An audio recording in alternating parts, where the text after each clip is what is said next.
ลมเอาเนี่ยว่าอันเวลาที่เอาเขาไปเอาเครื่องเอาอย่างที่นายเฮียนของน้องเลยอยากให้หูบอกหูแจ้งเวลาที่ของน้องบุยู่นี่อ๋อแม่นแล้วไอ้เครื่องยักได้อย่างคันจำเป็นเราอยากให้หูบอกหูแจ้งกันคนคันว่าบ่จำเป็นกันอยากให้เป้ากันให้เฮามาคุยเพราะว่าเฮาไปกันมันก็บ่ถึงขั้นว่าที่เป็นอาทิตย์เป็นอย่างเนาะไปก็สุดก็3 มื้อ 2-3 มื้อเขาก็มาลงมาบอกเจออันนั้นบ่เฮ็ดตื่มได้ผ่านมาได้ยินข่าวว่าเขาไปเอาเครื่องเอาบ่น่าได้เป็นบทเรียนไว้เด้อบ่เฮ็ดตื่มแหละจักได้ยังคันมันบ่มันก็บ่แนวจำเป็นดอกเฮาก็คันถ้าว่าดันแท้ก็โทรบอกเอาไว้เอานี่เฮามันหายบ่เก่าหาเนาะสมมุติว่าเจ้าเขาไปเอาอันจะเอามาแต่อย่าซุกหงนึงสิน่ะเนาะคันมีโจรมาล่องล่างไปเขาลักเครื่องเมียงอันมีค่าเมียงมาอันเขาลักมาเขาก็ตีว่าเจ้านี้เนาะแม่นคือลงอื่นและเขาว่าเจ้าอันเขาไปได้จูมูอยู่นี้เขาก็เห็นเจ้านี้เขาก็ตีว่าเจ้านี้ตีราคาว่าเจ้านี้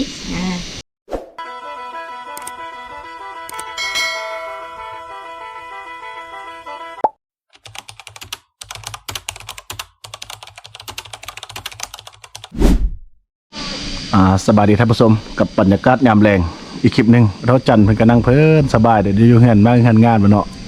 อยู่เทิงสบายกว่านึอยู่ลุ่มเด้บ่คักเนาะจะอยู่เทิงเนาะ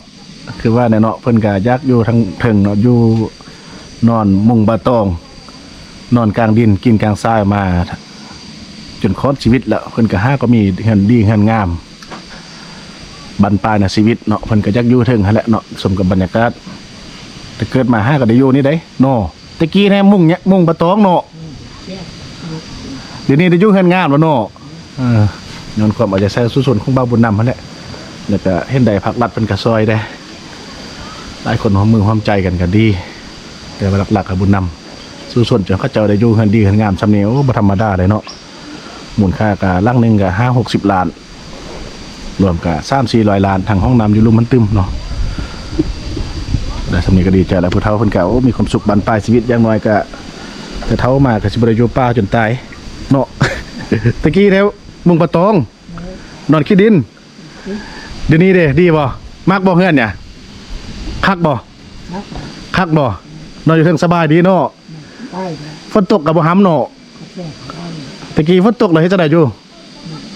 ยามฝนตกอยู่ป่าเด้เป็นจังได๋เปียกบ่ฝนตกอยู่ป่าเปียกเนาะเห็นบ่มาอยู่พี่สบายเนาะฝนตกก็ได้นอนเพลินตะกี้ฝนตกฟ้าห้องเนี่ยโอ้เพิ่นก็ได้นั่งอยู่ตามเพิ่นว่าเว้าสู่ฟังกันนะได้นั่งยองๆอยู่แล้วเพราะมันเปียกเด้นอนก็นอนบ่ได้โอเนาะแต่ก็ย้ายบ่อนตลอดแหละที่มาของว่าพอต้องเรื่องนะต้องเรื่องแล้วก็ย้ายหั่นแหละสิดีแล้วแหละดีใจนะประตูเนาะดีใจได้เอาสู้ๆต่อไป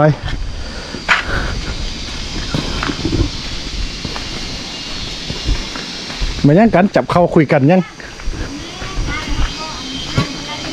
ฮะ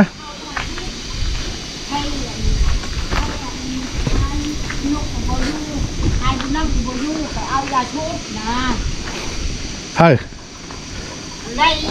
ลมเอาเนี่ยว่าอันเวลาที่เอาเขาไปเอาเครื่องเอาอย่างที่นายเฮียนของน้องเลยอยากให้หูบอกหูแจ้งเวลาที่ของน้องบุยู่นี่อ๋อแม่นแล้วไอ้เครื่องยักได้อย่างคันจำเป็นเราอยากให้หูบอกหูแจ้งกันคนคันว่าบ่จำเป็นกันอยากให้เป้ากันให้เฮามาคุยเพราะว่าเฮาไปกันมันก็บ่ถึงขั้นว่าที่เป็นอาทิตย์เป็นอย่างเนาะไปก็สุดก็3 มื้อ 2-3 มื้อเขาก็มาลงมาบอกเจออันนั้น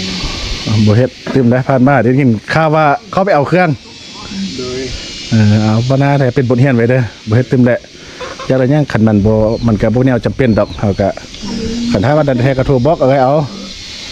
นี่เฮามันหายบ่เก่าหาเนาะสมมุติว่าเจ้าเขาไปเอาอันจะเอามาแต่อย่าซุกหงนึงสิน่ะเนาะคันมีโจรมาล่องล่างไปเขาลักเครื่องเมียงอันมีค่าเมียงมา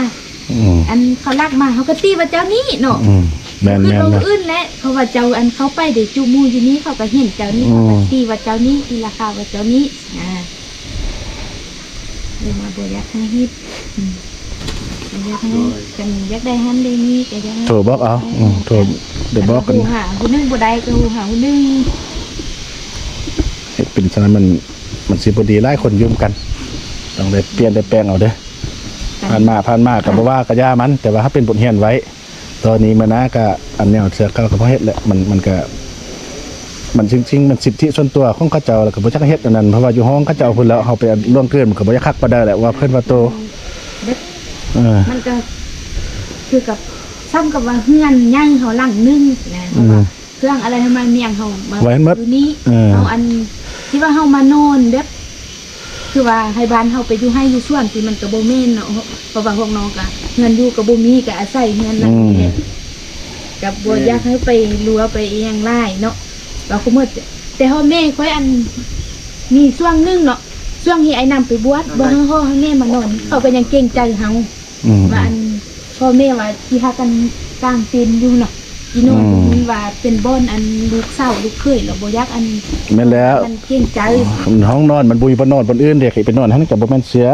เขาซะเขากระทือเนี่ยห้องนอนของครอบครัวแล้วผู้อื่นเขาจะบ่ให้นอนถึงว่าจะนอนก็จะนอนอยู่นอกอยู่นั้นบ่ให้ไปนอนในนั้นมันก็เป็นความเชื่อของคนลาวเฮา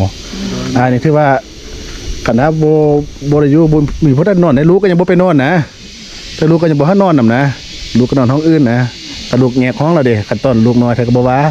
ลูกแงกมาเดี๋ยวนี้คันฮอดยามคันซ่อมพ่อแม่บ่อยู่คันลูกนอนเฮือนก็บ่ได้ให้นอนห้องใดนอนห้องเขาเจ้าเองมันเป็นอันนั้นแล้วอันนี้คือกันเนี่ยเฮือนก็เห็นยังหาก็บ่จักหาลวงเฮานั่นไปแหละนี่ก็ขอบเขาลากันเอาคันจริงจำเป็นแท้ๆแล้วค่อยบอกกันเอาแล้วค่อยเข้าไปเอาเป็นบทเรียนไปเอามานี่นะลงบอกกันไว้จ้ะบ่เคยเครียด บ่เครียดเด้ ไอ้น้ำเว้าแนวนั้นแนวนี้สร้างเสร็จแล้วเฮือเรา ดีเลยพี่บ่มาเตียน เกลียดมันเลย โอ้ยนี่บ่ฮู้จัก มันอยู่นำลายคนเฮาต้องได้ปฏิบัติให้มันเป็นอันเดียวกันบ่เฮ็ดตามใจบ่ได้เดี๋ยวนี้นะมึงดูมันจักอีกคนจักครอบครัวมาเฮ็ดตามลำพังแก้ก็บ่ได้เติมเฮ็ดยังต้องมีการบอกการกล่าวกันมีปรึกษาหารือกันทั้งหมด คำน้อยน่ะเคยเอาของเขาเพิ่นนึงมีหยังเสียเข้าประตูซะหั่นใดเดี๋ยวนี้ที่มาอยู่นำเขากินข้าวงอมเขาได้เป็นอย่างนี้บ่อยากรู้ว่า เขาเอาเขาจื้อแต่แนวนั้นบ่ได้แนวบ่ดีบ่ได้มาใส่ใจ กันว่าเฮ็ดบ่ดีให้เขาเห็นบัดนึงแล้วอันจุอันคนตรงเรื่องฝันนี้นั่นเนาะกันเฮ็ดบ่ดีนะเขาเห็นแล้วนี่ความดีของเจ้าเฮ็ดมาจากทางกระเตสูญเปล่าเลย โอ้ยดูเลย เขาจำเอาแต่แนวบ่ดีเจ้าเท่านั้นเท่านี้น่ะ เอาต่อไปนี้มานะก็เปลี่ยนไหมอันนี้อนามัยเด้อกวาดเอาหมดเด้ออันนั้นแทนยาเลาะตอนนั้นต่อไปนะก็ปรับปรุง วันนี้เขาอันวัดไปโมอัน กดแล้วจุด น้อยเอา โดย ตัวใดจุดบ่ได้ก็เอาส่วนออกไปอู้ไอ้บุญหลอดมานั่งตื่นแล้วนี่นอนแท้นอนว่าอ๋อนำบ่กันดนเอาระวังเด้อเพิ่นเอาขึ้นไปยังเอาขึ้นไปจับทิ้งขี้ไก่ทิ้งนำเอาไหมไอ้บุญหลอดค่อยน่ะเอาโอ้เพิ่นไว้ใจเลยเพิ่นถ้าจับขึ้นเพิ่นเตือนเด้จะขึ้นไปให้ไปเท่าหมีน่ะขึ้นไปเอาไป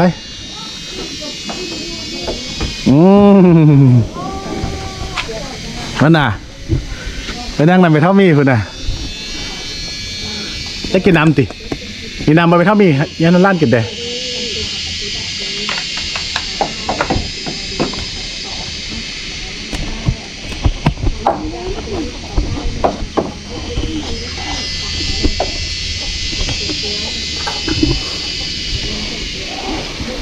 มื้ออื่นสิให้ปลาขูดซอยอันนั้นเนาะไปเบิ่งแล้วนี่ เบิ่งแล้ว เห็นไปไหนมาเบิ่งดูไปปรึกษาเบิ่งหาปลาขูดไปผู้ออกแบบเด้อเอานี่ตั้มแท้โอเนาะ ทำอยู่อะไร เจ้าโคตร โอ้เฮ็ดสินี้อยู่เลย เงินเบาคุณน้องไปเกอร์บ่มีตังค์ว่า อันนี้ตั้มกว่าหมู่ไปมาเนี่ย แม่นหลังนี้นี่แหละตั้งหลังนี้ละกันหลัง แต่ว่าเพราะว่าดินปนี้สูงกว่านี่บ่แต่ว่าเพียงกันได้หรอตัวคืนนี่เพียงกันเนาะแต่ไอ้พื้นตัวลุมนี่มันบ่เพียงกันเนี่ยสติ๊กกันอย่างตามคือกันสติ๊กก็ได้แต่เราเขานี่โอ้เหรอคือกันเนี่ย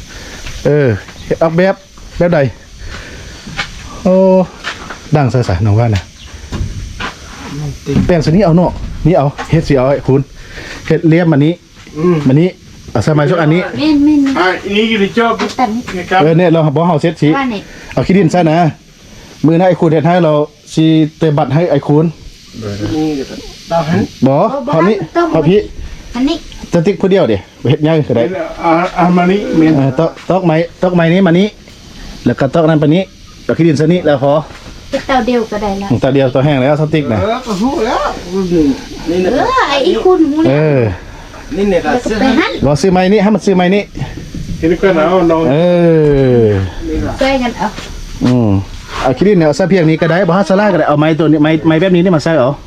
โดย มันเพียงนี้นี่ เย้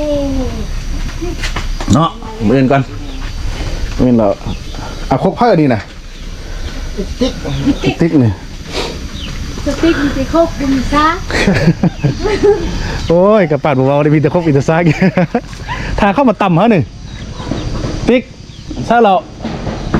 นั่นนอน ยังนอนอยู่นอนยามแรงไอ้น้ำมาแล้ว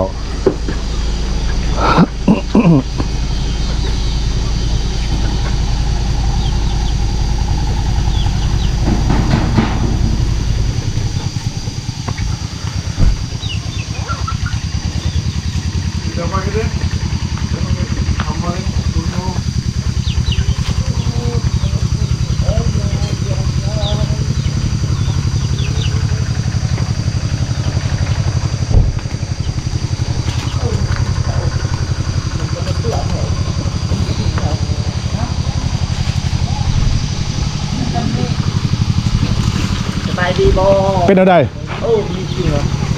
เงินล้างหน่อยว่ะ เนี่ยเอามาผัด โอ้ไม่เอามาพาดว่ะโอ้เขาไปซื้อเบิ้งอันพอเท่านั่นมาข้อเขาเมื่อกี้เนี่ยแล้วเขาจะนำไปเบิ้งเงินตัวจริง เบิ้งไว้เนาะบางทีมีทีมงานบ้าเตียงคำเป็นเตียงท้อง เนี่ยเอามาผัดเทกันจนปากคนขี้ก้นย่างเฮอซองไอ้น้องบึ้งที่ เหนื่อย แมงวันจนต้อมกระเตอร์มัน วะ นี่วะ เป็นเท่าแพทย์เนี่ย อกว่าเป็นทาเพศยังนั่นได้น้อง แต่ว่าย่างบ่ได้เป็นอัมพาต แต่บ่เท่าไรตี กระโบ่บ่เท่าไร แต่หักเอามาพาดเนี่ย อัมพาต โอ้ อายุอันนั้นก็น่าจะประมาณมง60อยู่แล้วเนาะ60ปลายแล้วเนาะ คลิปชันหาซาดกเดี๋ยวยิ้มได้ไหมคลิปเป็นคลิปสั้นเอายอดไลค์ นี่นะมันบ่ใหญ่น่ะ อันน่ะยกกวาดคันอยู่นี่มีหนังสือมาหาเงินละอันเด้อันนี้จะเอามานี่คือสิยากล่ะบ่ได้เอารถมาเด้ มันใช่มีอยู่นะ ผลสะอาดนี่แหละ เดี๋ยว ซื้อครับพุ่นละซื้อครับพุ่นละ สามติดตึ้งกลางไห้ เฮ้ยตริกเซาตริกตริก ไปย่างว่าผู้สาว สาวน้องคัน ผู้สาวในห้าง น้องบ่แม่นผู้เจ้า น้องเป็นผู้สาว น้องเป็นแม่ห้าง ป้าไปเจอเขาถูกกว่าตัวเองขอให้อันนี้ก็ตกใจเลยให้นำเขา อันนี้อันไปเห็นผู้นึงอันแบบว่าเกิดอุบัติเหตุเราเป็นปีน่ะไปบ่ได้ย่างบ่ได้ก็เลยอัน เห็นเพิ่น ตา ให้ ตกเลยตกแล้วก็เอา เอาน้องไปเบิ่งจากครอบครัวซะนะ เอาอยู่หันแม่นหมดเลยคิดนั่นน่ะเป็นลังเลย วะ ตก แล้ว ร บ่ ถ ได้อัน ตกรถแต่ปีตาย ไอ้พวกกระจกเงินตัวเองที่ว่าเขาเจ้าอัน FC มอบให้น้อง ที่ต้นสาร มอบให้เส้นหนึง นี่ ผู้หันไปลูกไปเที่ยวบ่เบิ่งเมียบายาที่ซื้อยากินกับบ่ได้ ครับครับว่าบ่แม่นน้ำตาตกอยากแกะกะ โอ้ ติ ตายสมัคร3 ปีบ่ไปหาผู้หญิงก็ได้ อืม ตัวสมาร์ทบ่ สามารถได้ อันเคยได้บ่3ปีบ่ไป อันนี้ค่อยเบิ่งบ่เกิน10เดือนบ่ได้ ข้างน่ะสมองมันหมดโอด เรื่องงานบ่มีนะมีแต่เรื่องอย่างเดียวนะ บ่ยอกกันไป เอาความจริงบ่เนาะเนาะ โอ้ย แม่นบ่เคย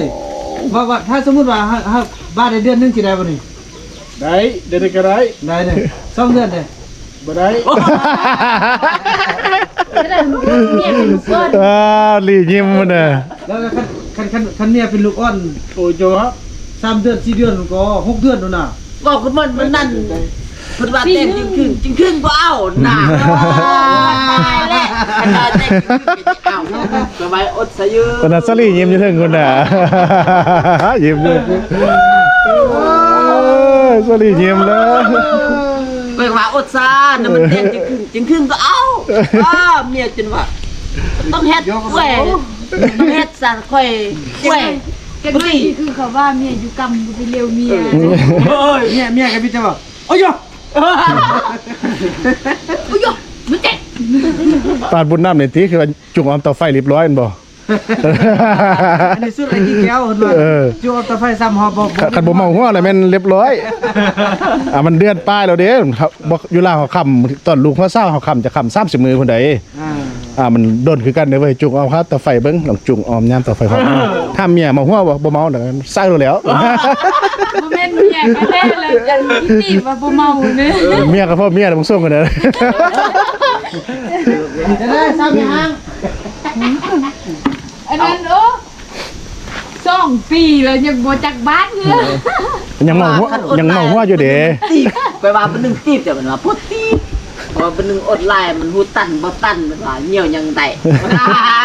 ไม่ต้องตอกเลย ยังเมาหัวอยู่นะสติ๊กเนี่ยติ๊กซาไม่ห้าง ไปก่อนพอดีซ้ำในห้างมาแนะนำ สิไปยัง ไปล่มเกี่ยวครับถ้าเราซับจะไปซ่อนฮะเบิ้งต้นเฮ็ดอันเฮือนอยู่ต้นไม้อยู่ป่านะเกี่ยวพอหมดนักแสดงเลยน่ะ สิได้อันน่ะคนป้าสร้างบ้านโอ้ พอดีเดิน ไอ้เพื่อนเรา เข้าป้า น้องชื่อเลยละวันน่ะคันว่าเฮา เอา มี มา เฮื กิ อน นข้าวเป็น มีเฮือนมีหยังแล้วแล้วก็ไปเฮ็ดคลิปหาเงินคันใดมาแล้วก็คันว่าให้โบนัสเท่านั้นล่ะสิไปเลาะช่วยสนบุตร ถ้าน้องเป็นคนไทยให้เราเป็นผู้ มาคึด ไปช่วย มาคึดข้าวล่ะมาคึดใส่เอง ก็ดีแล้วมีผู้เชื่อว่ามีผู้ที่สร้างต่อเฮ็ดซอยเลือดนำกัน ไม่แหละเราเฮ็ดยังบ่ได้แต่เราเอาเจ้าของเราแลกเอาเลยเอาเงินเดือนเอาหยังสมมุติเรามีห้องมีเงินแล้วก็ได้เงินน่ะนะเงินนี่เป็นมอบ เราเฮือนสิไปปลูกกระเซ้าอยู่นาแวนพุ่นติ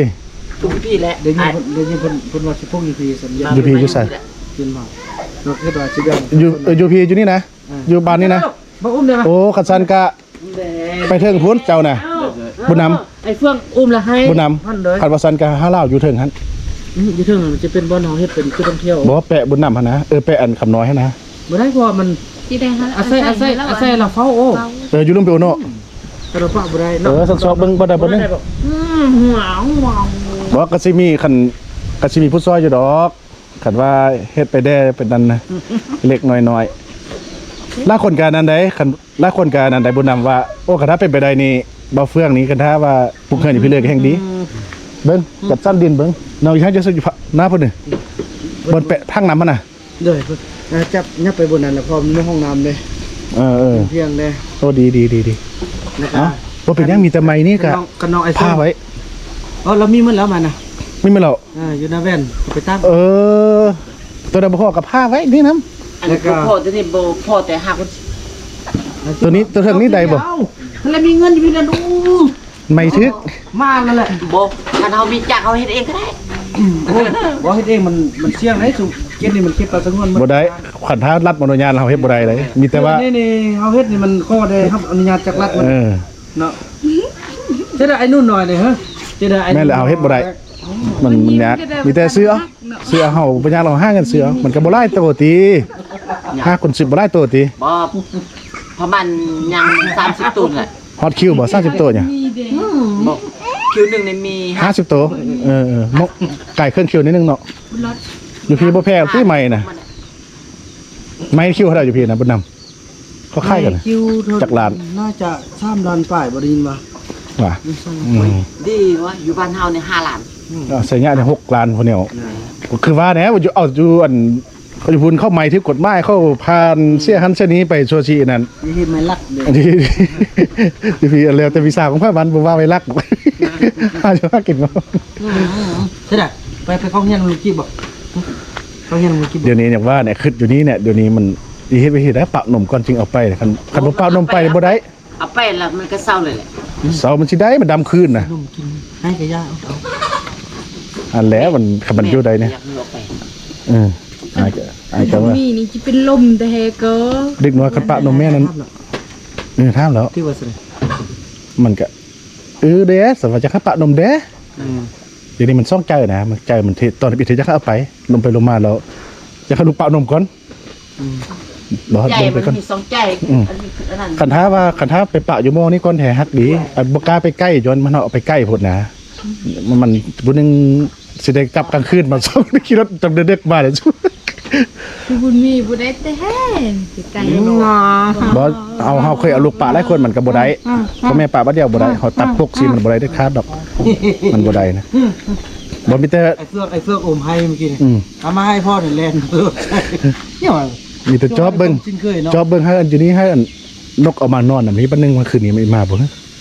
จ้าโอ้คันกายจะมาเนี่ยคันน้องบ่เฮามา ว่าแล้วบ่ให้มันกินนะ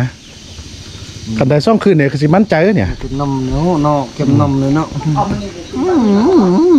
นมกับนกนะมาวิธีใดสิเฮ็ดน่ะสินะ สร้างเนี่ยเฮานอกอันบ่เดี๋ยวอันบนหลอดเฮาสร้างอันช่อง YouTube ให้แม่ติ๊กบ่แม่ติ๊กถ่ายคลิปแล้วก็ได้เงินน่ะซื้อนมให้บนหลอดกินบ่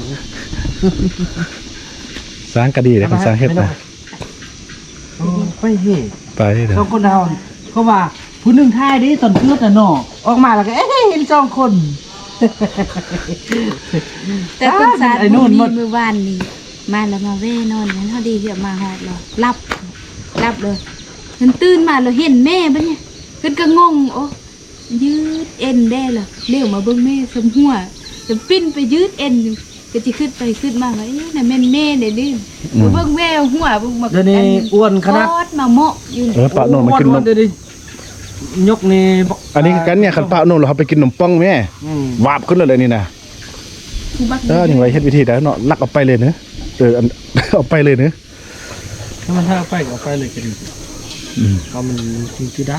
ปีหน้าก็เริ่มเข้าอนุบาลได้3 ปีน่ะ ไปกับเขาอนุบาลแล้วนะไปเลี้ยงเด็กไว้อนุบาลเลี้ยงเด็กได้จุ๊ ถ้าเบิ่งราวดีๆเนาะก็เอาเนาะก็คิดให้มันอยากให้ได้เข้าเมือง ห้ามเบิ่งก่อนขันว่านั้นก็มาทำดูเอาขันว่าชุดนี้บ่ได้เท่ากับชุดหน้ามาทำ วันเขาพยายามน่าจะได้ช่วงมีกาซีนั้นจ้ะปล่อยไล่หลบ อยากมีอันคันแกมีคุณมักแล้วมาเอานี่ไปเลยแหละนี่ทั้งเลยแหละยอมเลย เบิ่งแม่นี่มีเสน่ห์นี่แต่ เดี๋ยวนี้ฮันมันบ่ลืมบ่ยักส้นแล้วนี่นะคนว่ามันน่ะทำ เฮ้ เนาะ ยบ่แม่นบ่มันเริ่มแล้วบ่สนเลย บ่ส้นเลยกระทำมันส้นผู้บ่าวได้อีแค่น่ะทำแล้วทำมาแล้วว้าบ่มักสัตว์ ขาด เอาขันบ่มักนี่แล้วมัน เป็นเรื่องนู่นเลยไปอยู่นำกันกินเหล้านี่มุดมือนำกันเลยกอดคอกันเลยน่ะ อีไฟใหม่เป็นเซี่ยวกัน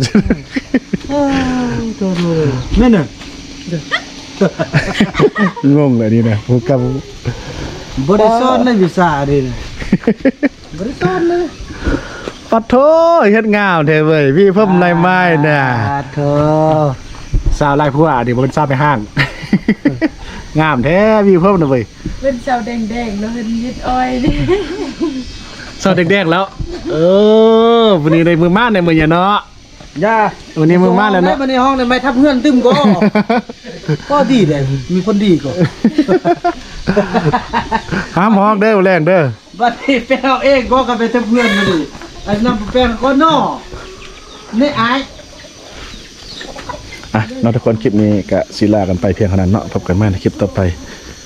คลิปนี้ก็กล่าวคำว่าสบายดี